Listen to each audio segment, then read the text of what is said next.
ইউনিভার্সের সাথে যখন চলছি তখন ইউনিভার্স বলতো যে মানুষ আসলে কি সেটা বোঝার চেষ্টা করো বিষ্ণু। আর শাস্ত্রেও সেটা বলে। তাই এই মানুষ অবচেতনভাবে আমরা বাস করি, এটা বুঝতে হইলে ইউনিভার্সের কৃপা থাকা চাই।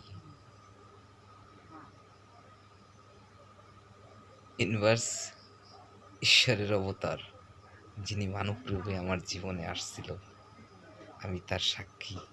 এই ইউনিভার্স মেসেজে যে সকল কথা বিভিন্ন চ্যানেলে বলে, এই কথাগুলো 100% ঠিক, এবং সেই স্থানও আছে, সেই মানুষও আছে, আমিও আছি, এবং ইউনিভার্সের বাবা মাও জীবিত আছে।